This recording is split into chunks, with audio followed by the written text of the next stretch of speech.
वर्षा दिने जदि तुमे कार रे कुआडे यात्रा करुथिबो किंबा शीत दिने बा ठंडा समय रे झरका को देखिबो किंबा गोटे बोतल रे किछि ठंडा जल रखिबो ताहले कोन हेबो ना तबे माने देखिबो कि एही चित्र भली किछि दृश्य तुमको देखा जिवो बा तुमे लक्ष्य करिवो जल बिंदु गुडीको बोतल रो बाहर पटे एही भली भाबरे लागि करिथिबो बा झरकार बाहर पटे मध्य एही भली भाबरे लागि करिथिबो कारण वायु रे थिबा जलीय बाष्प गुडीको घनीभूत होंती एवं घनीभूत होइकि से कोन हेबे ना ठंडा पृष्ठ को जेते बेले से माने छुईबे से माने तरल रे परिवर्तित हो जिवे ताले जलीय बाष्प गुडीको घनीभूत होई तरल जल रे परिवर्तित हो जांती ताहले केते बेले घनीभूत होंती ना जेते बेले से ठंडा पृष्ठ को छुअंती बा मु कहि परिबी बोतल रो पृष्ठ तल को छुईबो बा झरका को छुईबो ताहले आमे जानिले कि जल 100 डिग्री सेल्सियस तापमात्रा रे बॉयल हुए बा बांफरे परिवर्तित हुए बा एही तापमात्रा रे तरल जल गैस रे परिवर्तित हुए जहा को आमे कोन बोली कहूचे ना जलीय बाष्प बोली कहूचे ताले एठी गोटे बड़ प्रश्न आम मन को आसुची कोन ना आमे जानिचे 100 डिग्री सेल्सियस रे जल बांफरे परिवर्तित होउची बा जलीय बाष्प रे परिवर्तित होउची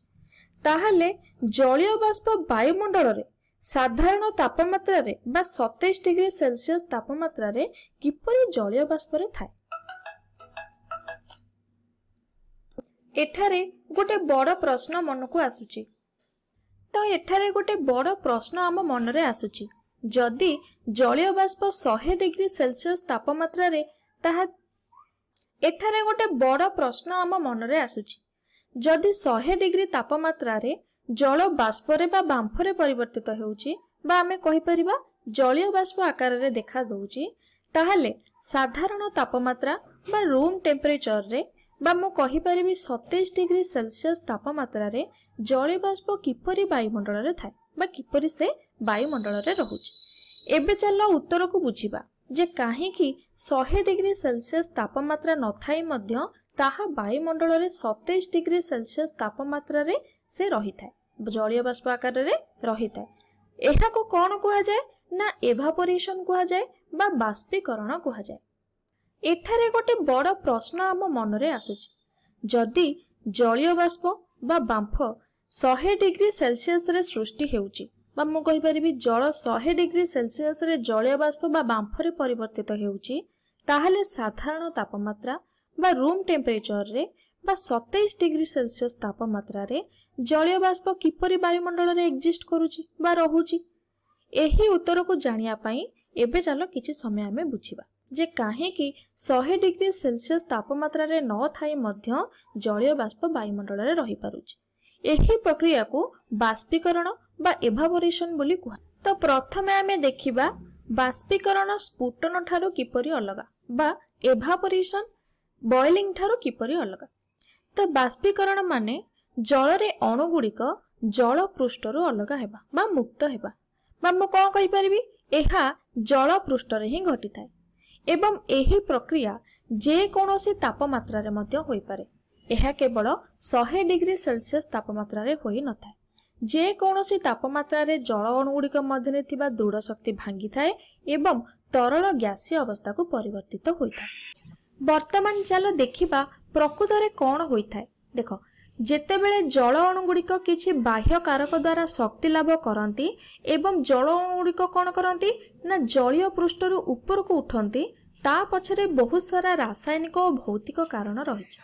जहा कि आमे उच्च श्रेणी को गले अधिक रु अधिक जानिबा को पाइबा किंतु वर्तमान पई एतिकी मन रख बाष्पीकरण बा एवापोरेशन जे कोनोसी तापमात्रा रे होई पारे किंतु 100 डिग्री सेल्सियस तापमात्रा रे पहुंचले ही समग्र जलरु बा समग्र जल पृष्ठरु स्फुटन आरंभ हुए बा बॉइलिंग आरंभ हुए जहा को जलर बॉइलिंग पॉइंट बा स्फुटनाक मध्य कुहा जाय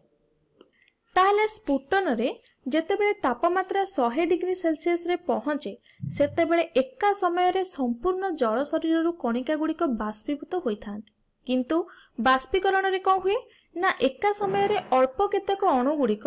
धीरे धीरे बाष्पीभूत होइथांती जदिओ तापमात्रा 100 डिग्री सेल्सियस न थाए तथापि जल अणु गुड़िक निच्च तापमात्रा रे मध्य बाष्पीभूत होइथांती ଯେଉଁଥିପାଇଁ ବାୟୁମଣ୍ଡଳ रे कोन थाए ना जलीय बाष्प थाए।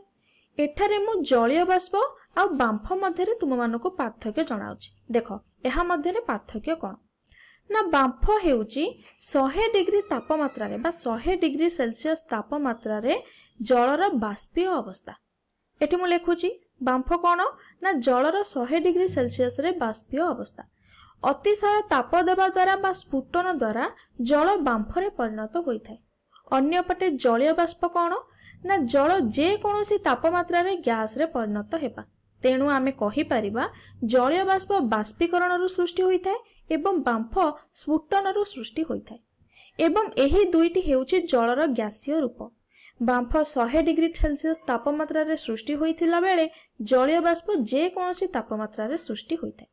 आम चारिपार्श्व रे बाष्पीकरण अहरह चली अछि। जेमिति कि अधिक जल थिबा जगह रे एहा जल चक्र पद्धति रे होइथाय, जहाको तुमे माने उच्च श्रेणी को गले अधिक रु अधिक जानिबा को पाइबो। एबे चलो दैनंदिन जीवन रे देखुथिबा बाष्पीकरण रो किछि उदाहरण आमे देखिबा। बेले बेले रास्ता रे गला बेले देखिबो किछि जल रास्ता रे पड़िथिबो बा रास्ता ओद्दा हेइथिबो।